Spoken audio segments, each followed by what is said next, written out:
Welcome to the Varsity Kansas Big Show. I'm Taylor Eldridge. This week I'm joined by Andover coach Tony Crough. Coach, thanks for coming on. Yeah, thanks, Taylor. Andover off to a 4-1 start to the season after a 1-win year last year. Trojans have it turned around under your first year. What do you feel like the biggest thing is that you've implemented, or what do you think is working for you guys right now? Well, I mean, we just we've kind of brought a little bit of excitement with just some change in schemes. I mean, nothing you'd say just completely different from a football standpoint, but just I think just some change. A lot of success there in the recent past. It's just we brought a little change, so the kids are kind of buying in. Yeah, and excuse me, the spread offense is really working for you guys. You guys have a good quarterback in Chase Oberg. You got Evan Bell out there catching all these passes, Robert Bundy. I mean, what makes the spread so effective for you guys? Well, the athletes do, and we've got the athletes to run it. We've got the quarterback to run the show. We've got the running back to gas you when you start getting out there in a passing game, and we've got the receivers to throw it around and the offensive linemen to protect it. So really, all the pieces. After we recruited the hallways a little bit, all the pieces got put in place, and it's the kids. I mean, you can run whatever offense you want, but if you don't have the kids to do it, then it's going to be tough. So. Yeah, and just you mentioned just the hallways. I mean, how exciting is it right now at Andover at the high school? I mean, now that Trojan football is back, I mean, back to being really, really good. Is there just a lot of excitement around the school right now? Yeah, there is. I mean, it's the kids are excited, and our kids are starting to see that.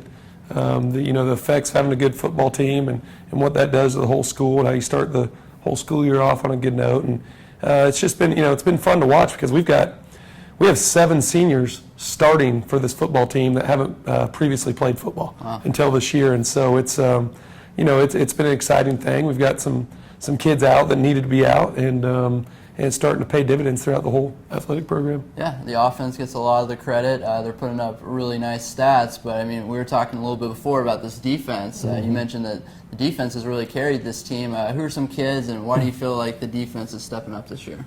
Well, we've hung our hat on playing good defense this year, and we in our new system we brought in the 3-3 stack. We've got kids that are just executing great under Coach Murray and the defensive staff, and it kind of starts in the middle with our linebackers, with Casey Mays in the middle, and Chase Noxtad has had a great year, and then we've got some guys up front, and Tyler Wright and Connor Schillings and TJ Sisson that are just kind of they're kind of tough to block down front there. And then the secondary, we've had Kel Rischel, Brent Alfaro, and some guys back there, Dylan Matthew, Junior Hahn, that have had really good seasons. So that whole unit is just.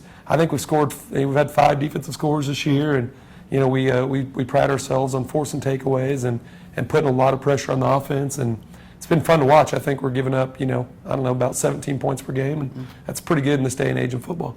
Yeah, and with the new district this season, with every game counting now, I mean, how important is it to get off to a good start like you guys have, and how crucial is every game? I mean, do you feel like it's different than in years past? I mean, is there more importance?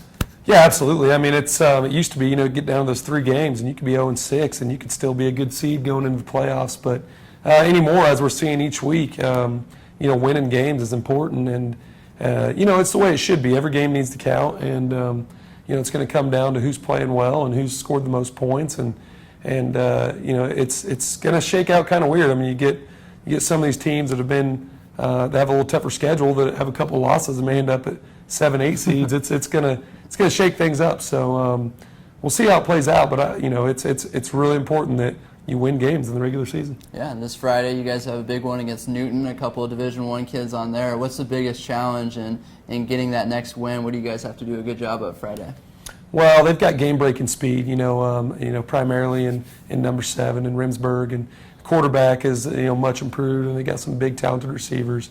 And defensively, they're really stout. They got the Mills kid who's a really good defensive lineman, and they're a much improved team. They got a win last week, and I know they've got to be feeling good about the direction they're going. And they're a very, very dangerous team, and they're someone that we're going to have to really lock in on. I think they're going to really come out and play hard and give us some big threats.